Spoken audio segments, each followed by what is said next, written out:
जाए, बस निकल जाए यहाँ से किसी तरह ना निकल जाए। तो ऐसा था, पर जब जाने के लिए 1 और 2 वीक रहे तो अंदर अंदर से दिन ब दिन थोड़ा थोड़ा ना बढ़ता गया कि हाँ भाई अभी बहुत कुछ चेंज होने वाला है। मतलब कि एक दिन में ही चेंज हो जाएगा। जब आप जहाज में चढ़ोगे, जब आप अपने घर वालों को छोड़कर जहाज में चढ़ोगे तो उसी दिन से चेंज हो जाएगा बहुत कुछ। और ये नहीं पता होता, एक लाइन है जो मेरे से लोग हमेशा पूछते हैं कि बताओ कि आना कब है। यहाँ आने का पता है बट यहाँ से जाने का पता नहीं है। तो ये लाइन है कि यहाँ पे आना कब था ये पता था क्योंकि टिकट करवाई थी, यहाँ से वापस कब जाना है ये नहीं पता। लोगों को लगता है कि नहीं बड़े मज़े कर रहे होंगे बाहर, ऐश कर रहे होंगे, बट यहाँ पे जितने भी फेस्टिवल्स हुए हैं वो पता ही नहीं चला, काम पे थे और वहीं निकल गए। सुबह जाते थे शाम को आते थे और पता चलता था कि आज ये है, आज होली है, आज दिवाली है, आज ये त्यौहार हो गया, वो त्यौहार हो गया। तो त्यौहार तो मस्त। नमस्कार दोस्तों, स्वागत है आपका नई वीडियो नए ब्लॉग में। तो आज हम फिर से आ गए आपकी खिदमत में। तो आज की वीडियो काफ़ी हटके होने वाली है और काफ़ी डिफरेंट होने वाली है, क्योंकि आज हम कहीं घूमने नहीं जा रहे। हम जो हमारे घर के पास जो पार्क है वहीं आए और आज हम कुछ डिस्कस करने आए हैं, कुछ बताने आए हैं आपको। क्योंकि काफ़ी लोग ये सोचते हैं कि जब भी कोई इंसान किसी दूसरी कंट्री में जाता है, बेशक वो पढ़ने के लिए जाए या काम करने के लिए भी जाए, उनको लगता है कि वो इंसान वहाँ जाके बहुत खुश है और वहाँ उसकी लाइफ लग्जरी हो गई है या टकाटक हो गया। बट आज हम कुछ बातें बताने वाले हैं, कुछ डिस्कस करने वाले हैं। इनफैक्ट मैं आज अपने छोटे भाई की जर्नी, जितनी भी उसकी जर्नी हुई, आज मैं पूरा डिस्कस करूंगा आप लोगों के साथ कि इसका एक्सपीरियंस कैसा रहा। क्या सच में इसने जो इंडिया में बैठ के जो सोचा था कि हाँ जब मैं जाऊंगा तो मेरी लाइफ ऐसे हो जाएगी, लग्जरियस हो जाएगी, मैं ये करूँगा वो करूँगा, क्या सच में ऐसा हुआ? तो आज हम वो सारी बातें आप लोगों के सामने डिस्कस करेंगे। तो सबसे पहले मैं इंट्रोड्यूस करवा दूं जो कि इस वीडियो में न्यू है, कि ये मेरा भाई है छोटा, इसका नाम शंकु है। से हाय। तो थोड़ा ऊंचा बोलना सर, ठीक है? Hello everyone. Hello everyone. तो आज हम तो आज हम साथ साथ में घूम भी रहे हैं और अब हम पूरा स्क्रैच से शुरू करेंगे कि हाँ इसकी क्या एक्सपेक्टेशंस थी जब ये यहाँ आया, तो क्या क्या इसके एक्सपीरियंस रहे। चलो एक बार थोड़ा बैठ जाते हैं आगे, उसके बाद डिस्कस करते हैं। तो ठीक है शंकु, आपका इंटेक था जनवरी, आप यहाँ पे आए थे दिसंबर में। तो सबसे पहले बताओ कि आपका कॉलेज विंडसर में है, अभी आपकी ऑनलाइन क्लासेस चल रही हैं, तो आपका मेन स्ट्रगल अभी स्टार्ट नहीं हुआ। बट उससे पहले भी जब आप इंडिया में थे तो आपके क्या एक्सपेक्टेशंस थी कि मैं कनाडा जाऊँगा तो मेरे साथ ही हो जाएगा? इंडिया में एक्सपेक्टेशन तो काफ़ी होती हैं, जैसे मतलब most ऑफली expectation like social media और जो लोग पोस्ट वगैरह करते हैं, यू नो बेटर, तो उससे आती है। लाइक छोटी उम्र में ना काफ़ी सक्सेसफुल हो जाना, कुछ जो हमारे ख्वाब होते हैं लाइक कार्स वगैरह, एक मतलब लाइफ इंडिया के मुकाबले काफ़ी ज़्यादा अच्छी हो जाती है। वो सब तो दिमाग में होता ही है। और भी बहुत कुछ होता है कि हाँ भाई एक छोटी उम्र में नौकरी मिल जाना और सेटल हो जाना, जो कि इंडिया में ज़्यादा पॉसिबल नहीं है। एक खुशी सी होती है हाँ भाई अगर हम एक बार जहाँ पर पाँव रख दें तो हमें सब कुछ मिल जाएगा, पर ऐसा होता नहीं है। ठीक है, तो जैसे इसने बताया कि हम बहुत ही ज़्यादा इन्फ्लुएंस हो जाते हैं सोशल मीडिया से, कि अगर कोई पोस्ट कर रहा है कनाडा में रह के तो हमें लगता है कि वहाँ पे लाइफ काफ़ी ज़्यादा सुकूनदायक है। बट ऐसा होता नहीं है, क्योंकि हमें इंडिया में बैठ के लगता है कि कारें इजी मिल रही हैं, कार लेना इजी है, हमें लगता है कि नए नए ब्रांड्स पहनना इजी है, आईफोन लेना इजी है। बट ऐसा होता नहीं है, सिर्फ एक एक्सपेक्टेशंस होती हैं, क्योंकि उनके पीछे उसको अर्न करने की जो मेहनत होती है वो कोई नहीं बताता। मिडिल क्लास से घर से बिलोंग करते हैं तो हमारे अंदर शुरू से ही होता है कि हाँ भाई घर वालों ने इतना पैसा खर्च किया है तो आगे की फीस हम खुद ही करेंगे, तो उससे थोड़ा सा कॉम्प्रोमाइज़ करना पड़ता है, तो हो जाता है। जैसे किसने बताया कि जब आप एज ए स्टूडेंट आते हो तो एक कोर्स 2 साल का होता है, अगर वो डिप्लोमा है, ठीक है, तो 1 साल की फ़ीस आपके पेरेंट्स पे करते हैं जो कि आप कनाडा आने से पहले पे कर देते हो, और नेक्स्ट ईयर की फ़ीस जो कि तकरीबन 10 लाख रुपए होता है इंडियन करेंसी, वो आपको यहाँ पे खुद अर्न करके खुद भरनी होती है। एक अच्छे कॉलेज की 10 लाख या मिनिमम। तो आपको खुद अर्न करनी है और भरनी भी, और आपको यहाँ पे पता नहीं है कि एज ए स्टूडेंट कि आपको ऐसा नहीं है कि आपको कि आप जितनी मर्जी मन लगा के आवर्स काम कर सकते हो। यहाँ पे लीगल आप सिर्फ 20 आवर्स पर वीक ही कर सकते हो। तो 20 आवर्स पर वीक आप काम भी कर रहे हो, उस पर आपकी ग्रोसरी जाती है, आपकी अपार्टमेंट रेंट जाता है, और आपको फ़ीस भी कलेक्ट करनी है, और आपका जो बसेस का किराया, इधर उधर खर्चे हो गए, ठीक है। तो इन सब में बचता बहुत कम है, और बचता जितना बचता वो एक स्टूडेंट वो फ़ीस कलेक्ट करने में लगाता है ताकि वो अपनी नेक्स्ट फ़ीस भर सके, क्योंकि एक साल की फ़ीस तो पेरेंट्स ऐसे तैसे करके जोड़ के भर देते हैं, बट नेक्स्ट ईयर की बहुत दिक्कत हो जाती है, क्योंकि आपको पता है कि एक कैनेडियन डॉलर का एक डॉलर है तो 60 इंडियन रुपीज़, तो जो कन्वर्जन रेट है काफ़ी ज़्यादा हो जाता है, और फीस जब हम मंगवाते हैं वहाँ से तो काफ़ी ज़्यादा ही एक्सपेंसिव हो जाता है वो सिस्टम। तो बेसिकली जो कहने का मतलब ये था कि ऐसा नहीं सोचना चाहिए कि कोई अगर इंसान बाहर चला भी गया तो उसकी लाइफ इतनी सुकूनदायक हो चुकी है, नहीं, उसका स्ट्रगल वहाँ से स्टार्ट हुआ है, क्योंकि उसको नेक्स्ट 2 ईयर्स काफ़ी दिक्कतें होती हैं। एक तो खाने की दिक्कत, एक तो घर से दूर, दूसरा फ़ीस भरनी है नेक्स्ट, और उसके बाद अगर वो गाड़ी ले भी लेता है, अगर वो आईफोन ले भी लेता है, तो उसकी इंस्टॉलमेंट्स जो उसने पर मंथ भरनी है, वो कैसे भरेगा? वो भरेगा जब वो 20 घंटे काम करेगा। 20 घंटे कुछ नहीं होते एक हफ्ते में, 20 घंटे काम करके उसमें से सब कुछ करना है, फ़ीस भी जोड़नी है, इंस्टॉलमेंट्स भी भरनी है, रेंट देना, फ़ोन का बिल एंड और भी कई कुछ है जो आप यहाँ पर आकर बनाना मैंडेटरी होता है, जैसे ड्राइविंग लाइसेंस, जीवन का टेस्ट देना, और भी कई चीज़ें होती हैं, जैसे मैंने अभी सिक्योरिटी का भी देना है, उसमें भी $300-400 का खर्चा है। तो खर्चे ज़्यादा हैं, इनकम कम है, और मतलब कि अगर कोई बाहर आया तो उसकी लाइफ भी उतनी ही ज़्यादा टफ है जितनी एक आपकी उसके होम कंट्री में होती है। बट यहाँ पे फ़र्क सिर्फ इतना है कि आपको यहाँ पे पर आवर के हिसाब से पैसे मिलते हैं। अगर आप 1 घंटा काम करते हो तो आपको 1 घंटे के पैसे मिलेंगे, ऐसा नहीं है कि आपको मंथली मिलेंगे। एक मिनिमम वेज सेट, हाँ, एक मिनिमम वेज सेट है कि अगर आप उस स्किल सेट पे बिलोंग करते हो तो आपको हर एक इंसान जो उस पोजीशन पे काम कर रहा है सबको जो पे है वो इक्वल मिलेगी, और पर आवर के हिसाब से मिलती है। अगर आप दिन में 8 घंटे लगाते हो तो आपको 8 घंटे के पैसे मिलेंगे। तो उसके बाद आप ये बताओ कि अभी आपको यहाँ से मूव भी करना है, क्योंकि आपके क्लासेस ऑफलाइन हो रही हैं, तो आपकी क्या क्या नेक्स्ट प्लान्स है? तो आपने क्या सोचा? अभी तो सर प्लान्स तो थोड़े पहले बन गए थे, क्योंकि तब उन्होंने साफ साफ कह दिया था कि फर्स्ट सेमेस्टर है जो आपका वो ऑनलाइन होगा, इसमें कोई दो राय नहीं। तो बाकी जो सेमेस्टर हैं वो ऑफलाइन होगा, क्योंकि यहाँ कनाडा में कोविड वगैरह बहुत ही अब माइनर सा रह गया है, काफ़ी कम रह गया, सब कुछ खुल गया, जिम्स वगैरह etcetera, public places, everything also like अभी मोस्ट ऑफ द कॉलेजेस हैं, स्कूल्स हैं, सभी ऑफलाइन है। तो इसके लिए मुझे जो सेकंड सेमेस्टर है मेरा, उसके लिए मुझे विंडसर मूव होना पड़ेगा इन पर्सन क्लासेस के लिए। तो मैंने शुरू से ही प्लानिंग की थी कि जितना भी हो सके, अभी जो कुछ खर्चे हैं वो इसेंशियल है, हम उन्हें इग्नोर नहीं कर सकते, क्योंकि जब यहाँ पे रेंट भी पे करना पड़ता है तो फर्स्ट एंड लास्ट मंथ का आपको एक साथ करना पड़ता है। तो फर्स्ट एंड लास्ट एक टाइम पे मतलब कि आपको काफ़ी ज़्यादा अमाउंट एक बार में पे करनी पड़ती है। अगर वो आपके पास अमाउंट होगी तभी आप पे कर पाओगे।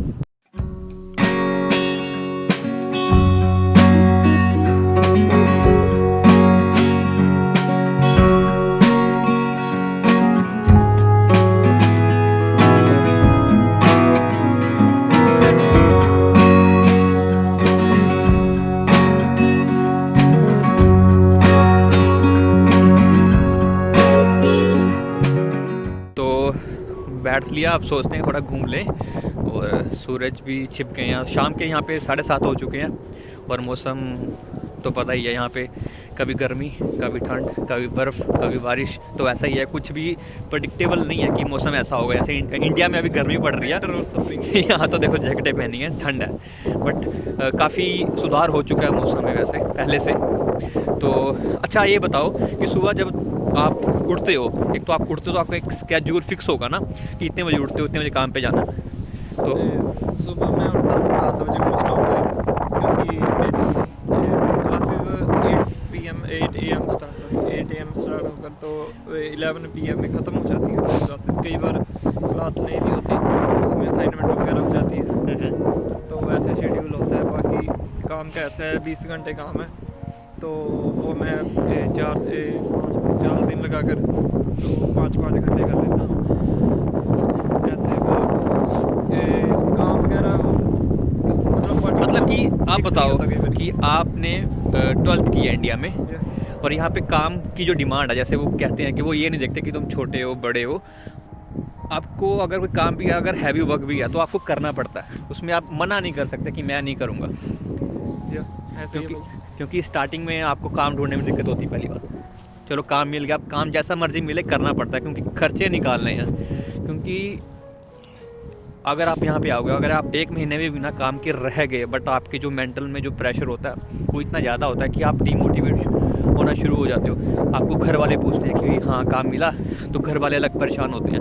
तो ये सब चीज़ें होती हैं, सही है। हाँ, तो जैसे काम का ऐसे है कि जैसे भाई ने बोला कि आपकी वो एज वगैरह नहीं देखते। एज वगैरह वैसे देखे नहीं, क्योंकि वेज एक फिक्स है वेज। लाइक अभी 15.5 15.50 अंटारियो में 15 हाँ 15 अराउंड ये फिक्स है Fix कि wage कोई है। भी काम करेगा, अब अगर like 1 घंटा काम जैसे करेगा। भाई अभी आ जाए और मैं भी आ जाए यहाँ कनाडा में, तो हमने एक जनरल लेबर या फिर जनरल कहीं भी टीम पे जॉब करनी है, तो भाई की ज़्यादा मेरी ज़्यादा है, मतलब दोनों की वे सेम है, तो काम भी दोनों को सेम ही देगा। बिल्कुल बिल्कुल, तो काम भी सेम होगा। Right, अब ये भी नहीं होगा कि आप मैं ये बहाना मारूंगा कि मैं छोटी उम्र का हूँ या मैं वो वेट हैवी नहीं उठा सकता। इनफैक्ट लड़कियों के लिए भी सेम है ये, काम बराबर का सबको करना पड़ता है। यहाँ पे सारे इक्वल है, कुछ भी ऐसे नहीं है। और इनफैक्ट wage आप भी ये equal देखोगे कि यहाँ पे काम की कोई शर्म नहीं है। पहली बात कि एक 50 अबव 60 अबव जो कि सिंगल रहते हैं अपने घरों में, वो भी काम करते हैं और कोई शर्म नहीं है, वो काम करते हैं, हेल्थी हैं, अपना कमा रहे हैं, खा रहे हैं कुछ भी। हम क्या होता है अक्सर हम क्या करते हैं कि काम हम ये देखते हैं काम छोटा है बड़ा है। आपको काम करना आना चाहिए और आपका काम में मन लगना चाहिए, और ये इन द एंड आपको क्या, आपका गुजारा, आपकी फैमिली का गुजारा आपको खुद को करना है। आप ये नहीं देखोगे कि ये काम अच्छा लग रहा है, ये काम बुरा लग रहा है, क्योंकि जब घर का खर्चा ही नहीं चलेगा तो क्या कर लोगे, किसको दिखा लोगे? क्योंकि इन द एंड आपको किसी और के आगे हाथ फैलाने पड़ेंगे कि हाँ जी सब कुछ करा देते हैं। ठीक है ना। एक वो कहते हैं कि पैसा है भी बहुत कुछ और है भी कुछ नहीं तो ये है, इस सिचुएशंस पे डिपेंड करता है। तो ठीक है शंकु, मुझे ये बताओ कि आप जो स्टडी कर रहे हो, पहले बताओ कोर्स कौन सा आपका? तो भाई मेरा कोर्स है कंप्यूटर नेटवर्क टेक्नीशियन। ठीक है। तो ये है, मतलब कंप्यूटर नेटवर्क टेक्नीशियन 2 तरह के होते हैं, एक नेटवर्किंग वाला होता है और दूसरा सिस्टम वगैरह वाला होता है। ठीक है। मेरा नेटवर्किंग वाला है। तो आपको अपना कोर्स जो है पसंद है, मतलब इजी लग रहा है? कोर्स अभी तक तो ठीक चल रहा है, आगे थोड़ा सा टफ होगा बट मैनेज हो जाएगा। क्योंकि अगर इसमें आपको मैं बताऊं, अगर आप फर्स्ट सेमेस्टर में सब कुछ एकदम लाइक जैसे जैसे वो आपको करा रहे हैं वैसे वैसे आप कर रहे हो और हर एक चीज़ पॉइंट को क्लियर करके अपनी असाइनमेंट्स टाइम पर बनाकर चल रहे हो, तो आपको आगे जाकर ज़्यादा जोर नहीं लगाना। बिल्कुल बिल्कुल सही कहा। अच्छा ये बताओ कि इंडिया में स्टडी सिस्टम और यहाँ पे क्या डिफरेंस देखा आपको? क्योंकि मुझे तो पता है, क्योंकि मैं तो ग्रेजुएशन पोस्ट ग्रेजुएशन इंडिया में करके आ गया, मुझे पता है। अपना ओपिनियन बताओ। मेरा ओपिनियन अभी ये है कि जो इंडिया में स्टडी सिस्टम है ना, वो इसके मुकाबले बहुत ज़्यादा टफ है। वो क्यों, रीज़न बताओ। रीज़न ये है, लाइक अभी एग्ज़ाम कितनी बार होते हैं, ठीक है, और मोस्ट ऑफ द एग्ज़ाम चाहे कंप्यूटर साइंस वगैरह, वो एक मिडिल क्लास जो स्कूल होता है, मोस्ट ऑफ द स्कूल्स में प्रैक्टिकल्स वगैरह काम बहुत कम होता है। मेन फोकस वो करते हैं हाँ भी ये वाली चीज़ें रट लो, बस एग्ज़ाम में जो रट के जिसने अच्छी लिख दी उसके मतलब कि जिसने खाना खा के वॉमिट कर दिया वो फर्स्ट आएगा, कहने का मतलब यही है। यहाँ पे वहाँ पे शायद ऐसा बोल सकते हो कि अंडरस्टैंडिंग भी इतना वो नहीं देखते कि किसकी अंडरस्टैंडिंग ज़्यादा है। अगर कोई इंसान 70% मार्क्स भी ले रहा है, उसको लगता है कि वो एक एवरेज स्टूडेंट है, बट उनको ये नहीं लगता कि उसके पास स्किल सेट क्या पता है एक 90 मार्क्स लेने वाले से ज़्यादा हो। रटना सब कुछ नहीं होता। और यहाँ पे क्या है, यहाँ पे कोई इनफैक्ट जब मैं जॉब इंटरव्यू के लिए गया था तो मुझसे मेरे परसेंटेज नहीं पूछे थे, उन्होंने मेरे से टेक्निकल क्वेश्चंस पूछे थे, मेरे अंडरस्टैंडिंग कहीं नहीं करती है। यहाँ पे परसेंटेज मैटर करती है पर इतनी नहीं करती। लाइक अभी जो 90% वाला बच्चा है या 95% वाला बच्चा है, जहाँ पर या कोई भी है, तो आपके वो परसेंटेज नहीं देखेंगे, वो सिर्फ एक तरह का आपका रिकॉर्ड होता है कि आप पास हो चुके हो, आपने किया है ये डिप्लोमा डिग्री। पास होना जरूरी है, और पास आपके स्किल्स देखते हैं। और यहाँ पे पास इसलिए तब होता है जब आप असाइनमेंट्स टाइम पे सबमिट करते हो। असाइनमेंट्स में पास होना जरूरी है, और एक आपकी लास्ट में ओवरऑल एक वेटेज बनती है जिससे आप पास होते हो। और यहाँ पे असाइनमेंट्स होते हैं वो प्रैक्टिकल बेस्ड होती हैं, एप्लीकेशन बेस्ड होती हैं, रियल लाइफ सिचुएशन बेस्ड होती हैं। और ऐसा नहीं है कि आपको रटना है, वहाँ पे आपको अपना स्किल सेट शो करने होते हैं, अपने इम्प्लीमेंट करना होता है। ठीक है, अब हमेशा हर चीज़ परसेंटेज पे नहीं होती कि इसकी परसेंटेज याद आ गई, क्योंकि इन द एंड परसेंटेज आपको नौकरी नहीं लेके देगी, काम आपको करना पड़ेगा। और काम तब भी आप कर पाओगे जब आपके अंदर कोई काबिलियत होगी। लिख के, याद करके और घोट के, पी के और लिख देना पेपर पे एक दिन का कोई बात नहीं है। नहीं, 1-2 दिन लगाते हो आप घोटने में, 1 दिन लगाते हो आप वोमिट करने में, लिखने में। उसके बाद आपके बेशक मार्क्स पूरे भी आ जाएं, बट वो आपका फ्यूचर डिसाइड नहीं करेगा। आपको पता ही नहीं है कंप्यूटर की कौन सी तार कहाँ लग रही है। ठीक है ना। तो कोई 50, 60, 70% लेने वाला बंदा भी उतना ही ज़्यादा इंटेलिजेंट होता है। इंटेलिजेंट ये नहीं कह रहा कि मार्क्स के टर्म में, कह रहा हूँ कि उसके नॉलेज कितनी है, उसको कितना एक्सपीरियंस है, कितना उसका स्किल सेट है, कितना काम सीखने की उसके पास क्यूरियोसिटी है, उस पर डिपेंड करता है। अच्छा, ये बताओ कि जब आपकी डिप्लोमा ख़त्म हो जाएगा उसके बाद क्या प्लान्स है आपके? सर प्लान्स यहाँ पर ऐसा है कि मेरी राय है, वैसे बाकी आप लोगों की लग राय होगी, भाई की लग। वैसे मैं बहुत ज़्यादा दूर की नहीं सोचता। लाइक जैसे अभी तो प्लान है कि अच्छे नंबरों से या फिर एकदम स्किल्स वगैरह गेन करके जैसी मेरी पढ़ाई है उसको एकदम अंडरस्टैंडिंग के साथ पासिंग होना है, तो उसके बाद देखेंगे। ठीक है, बिल्कुल सही है कि ज़्यादा सामने की नहीं सोचनी। और ठंड लग रही है, थक भी गए थे बैठ बैठ के थोड़ा घूम लेते हैं पार्क में, तो फ़ायदा क्या आने का यहाँ पे। तो ठीक है, ज़्यादा की नहीं सोचनी और सीखना काम पे। कह रहा है कि जैसे इसने बोला कि मुझे काम सीखना, काम सीख के फिर देखेंगे कि हाँ किस कंपनी में अप्लाई करना, कहाँ पे अच्छी नौकरी लेनी है।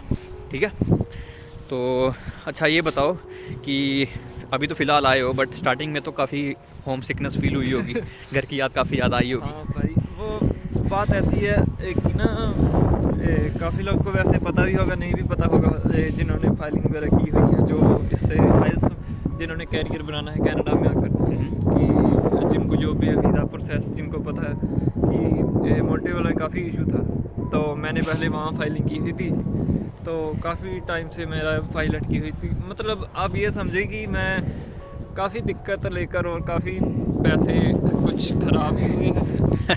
एक मिनट, हाथ दुखने शुरू हो गए। थोड़े से पोर्शन पैसे ख़राब भी हुए हैं और काफ़ी टाइम के बाद यहाँ पर आए हैं, तो मुझे वहाँ पर लगता है कि बस एक बार वीज़ा आ जाए, बस निकल जाए यहाँ से किसी तरह ना निकल जाए। तो ऐसा था, पर जब जाने के लिए 1 और 2 वीक रहे, तो अंदर से जब दिन ब दिन थोड़ा थोड़ा ना बढ़ता गया कि हाँ भाई अभी बहुत कुछ चेंज होने वाला है। मतलब कि एक दिन में ही चेंज हो जाएगा। जब आप जहाज़ में चढ़ोगे, जब आप अपने घर वालों को छोड़कर जहाज़ में चढ़ोगे, तो उसी दिन से चेंज हो जाएगा बहुत कुछ। और आप अकेले यहाँ आते हो, ठीक है, अकेले आते हो और आपको ये जर्नी जो भी है आपको अकेले ही अपनी तय करनी होती है। जब आपको तो आपके घर वाले जहाज़ पे चढ़ा देते हैं कि चलो बोर्डिंग करवा दी, बट उसके बाद जब आप यहाँ पे आते हो, उसके बाद काम ढूंढना, रहना, खुद का ख्याल खुद रखना, खाना पीना टाइम से खाना, सोना टाइम से। और ये नहीं पता होता, एक लाइन है जो मेरे से लोग हमेशा पूछते हैं कि बताओ कि आना कब है। यहाँ आने का पता है, बट यहाँ से जाने का पता नहीं है। तो ये लाइन है कि यहाँ पे आना कब था ये पता था क्योंकि टिकट करवाई थी, यहाँ से वापस कब जाना है ये नहीं पता। तो ये सब चीज़ें हैं, और अभी भी श्योरिटी नहीं है कि वापस कब जाएंगे। डिग्री जो स्टडी की है, स्टडी के बाद वर्क परमिट पे आएंगे, काम करेंगे, फिर है ना अच्छे से करियर बनाने पे फोकस करेंगे। ये सब चीज़ें हैं, बट आने का पता था, बट जाने का भी फ़िलहाल पता नहीं है। और इन सब चक्करों में लोगों को लगता है कि नहीं बड़े मज़े कर रहे होंगे, बाहर ऐश कर रहे होंगे, बट यहाँ पे जितने भी फेस्टिवल्स हुए हैं वो पता ही नहीं चला, काम पे थे और वहीं निकल गए। सुबह जाते थे, शाम को आते थे और पता चलता था कि आज ये है, आज होली है, आज का टाइम पे लॉकडाउन, आज दिवाली है, आज ये त्यौहार हो गया, वो त्यौहार हो गया। तो त्यौहार तो मस्त 1 बजे लंच 8 बजे रात के। तो ये सब चीज़ें हैं, ये चीज़ें कोई नहीं बताता यार। फ़ोटो क्लिक करके फ़ोटो इंस्टाग्राम फेसबुक पे डालना काफ़ी इजी है। लोगों को इन्फ्लुएंस करना काफ़ी इजी है कि हाँ आ जाओ, बड़ी ऐश है। बट वो तो सिर्फ कहने की बातें हैं भाई, काम तो आपको खुद को करना है। आपको उस फोटो में उसकी जो अचीवमेंट है वो दिखेगी, हम्म। उसके पीछे जो उसने पापड़ बेले हैं, जो कुछ भी किया है, वो सारी प्रोसेस वहाँ पर नहीं मिलेगी। वो सब चीज़ें आपको नहीं वो दिखाता ही नहीं कोई, क्योंकि कैसे दिखाएगा? कौन कहेगा कि मैं स्ट्रगल कर रहा हूँ? कौन ये बताएगा कि मैं तंगी काट रहा हूँ? कौन बताएगा कि मैं दुखी हूँ? कोई नहीं बताना चाहता, क्योंकि सबके नज़रों में सारे ऐसा शो करना चाहते हैं कि हम बहुत खुश हैं, अंदर ही अंदर के आप तो दुखी हो। ये कोई नहीं बताता। ये सब चीज़ें हैं।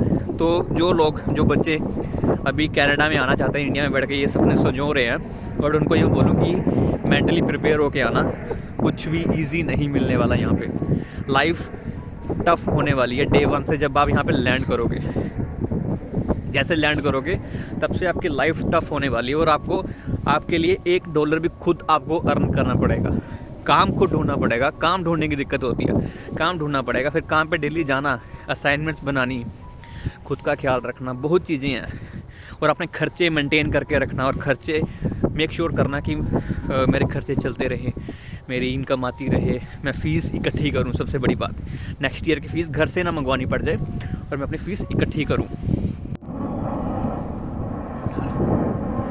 तो ठीक है दोस्तों, जैसे आप देखते हैं कि जहाज़ दिख रहा होगा, तो हम इसी जहाज़ में बैठ के इंडिया वापस जरूर आएंगे जब हमारा टाइम होगा आने का। तो इस वीडियो को यहीं पे एंड करते हैं। बट एंड करने से पहले मैं आपको ये बता दूं कि जो भी बच्चे यहाँ पे आने वाले हैं, एकदम मेंटली प्रिपेयर होके आएँ। और यहाँ पे ऐसा भी नहीं है कि मैं आपको डरा रहा हूँ इस वीडियो में, मैं आपको समझा रहा हूँ एक बड़े भाई के तौर पे या एक छोटे भाई के तौर पे, कि यहाँ पे जब भी आए तो एक मेंटली प्रिपेयर होके आएँ, और कुछ भी आपको इजी नहीं मिलने वाला, आपको फाइट करनी पड़ेगी। बट जब आप उस चीज़ के लिए फाइट करते हो, मेहनत करते हो, तो आपको रिवार्ड डबल मिलेगा यहाँ पे। इसलिए लोग यहाँ पे आते हैं। और हमें दूसरी कंट्री में ट्रैवल करना चाहिए, एक्सपीरियंस लेना चाहिए, ताकि हम सीखें, क्योंकि हम हर दिन सीखते हैं, हर दिन हमें एक्सपीरियंस नया मिलता है। तो ठीक है दोस्तों, अगर आपको ये वीडियो अच्छी लगी हुई तो इसको मैक्सिमम से मैक्सिमम शेयर करना, उसको ज़रूर देखना और इसे सीखने की कोशिश करना। ठीक है, मिलते हैं नेक्स्ट वीडियो नेक्स्ट ब्लॉग में। बाय।